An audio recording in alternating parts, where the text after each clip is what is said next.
If you want to have any chance of building something significant, we need to talk about your discomfort quotient.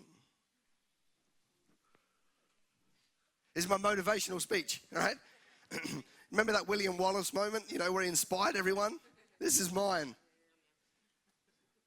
The level to which that you can handle discomfort will decide how far you go up the ladder. Yay. Does that make sense? People say to me, I'm outside my comfort zone. I say everything you want out of life is just outside your comfort zone. If it was, it would be easy for everyone to achieve something great, but it's not. Does that make sense? Your ability to be uncomfortable will decide how far you go in life. Let's take a guy like the Apostle Paul. He basically gave away any right to any feeling of his own. And it didn't matter what environment he found himself in. It didn't matter. He was really, really, really happy to be really, really, really uncomfortable. Floggings, shipwrecked, abused, in chains. I mean, you got a guy in chains and he's been flogged and abused, and what does he do? Singing. I mean, there's a reality check. It doesn't really matter how far we go. We've got a guy called Gideon who starts by whinging to the Lord, going, oh, you're the God that's so wonderful. Well, how come all this is going on? Anyway, they go on a bit of a journey together. Gideon is happy to be uncomfortable. God says, go down to the camp and I'll help you overhear a conversation. So he's got to go down with only one other dude to overhear the enemy. Like, I don't know about you, but I'd be pretty uncomfortable if I had to go with one other dude to the enemy camp. Does that make sense? But he was happy to be uncomfortable. His discomfort quotient was really, really high. I mean, there are countless stories. Joseph has a dream, knows one day what his assignment is meant to be. Joseph was very, very clear on his assignment. He didn't know the steps, which was a good thing. Do you think if Joseph knew the steps, he would be so obliging? Maybe. He was a pretty cool dude. But have you ever wondered why Joseph? I mean, there were 14 others.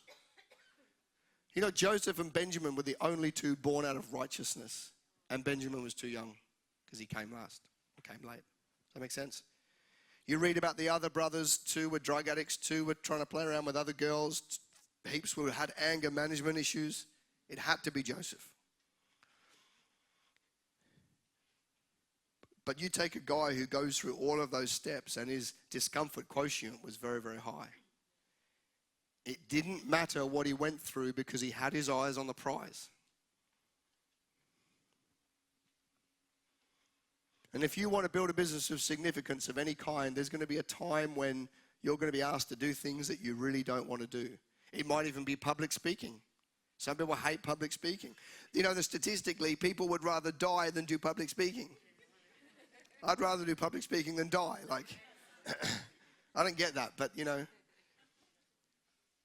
there's going to be a time when you might have to address a board or some investors or that's going to be outside your comfort zone. You've got 2 options: plow through it regardless or retreat to what's comfortable.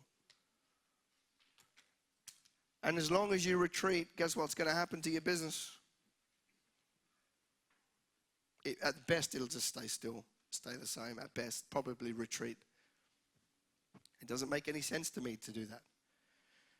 We have to build a culture, a personal culture where we are happy to get outside of our comfort zone and we increase our quotient for being uncomfortable. See, one of the traps is, depending on your eschatology, your end times belief, depending on what you believe about the end times will decide how you act in the meantime. For example, there are some people who think that Jesus come back tonight. Tonight, Jesus come back tonight. And we hear about it all the time. There's these dates in the calendar. Somebody's had a prophetic word that the world is going to end on the 13th of March, 2016. Some crazy date. And we go past them and nothing happens. My belief is that it doesn't matter whether he's coming back tonight, in 5 years, in 50 years, in 5,000 years. We have a job to do in the meantime. Does that make sense? He said, occupy until I come. He also said, go and take dominion. He didn't say, go take dominion until I'm about to come back and then kind of chill out, go surfing, and I'll come back and we'll all go hang out in heaven. That's not what he said. He said, go and take dominion. And that battle hasn't been won, so we have to keep doing it. But for you to do all of that there's going to be times when you are really, really, really uncomfortable. And at that moment, that is an exercise for you to increase your discomfort quotient. You have to be in the uncomfortable spot to be okay with being in the uncomfortable spot. Does that make sense? Cognitively now we can talk about it and we go, yeah, that's a good idea. Yeah, happy to get uncomfortable until you're uncomfortable. Does that make sense? It's at that moment that you decide, I don't like it, but this is what needs to happen. And I'm going to build that. It's like a muscle. You have to go and experience it, grow it, push through the pain until you grow it. Does that make sense?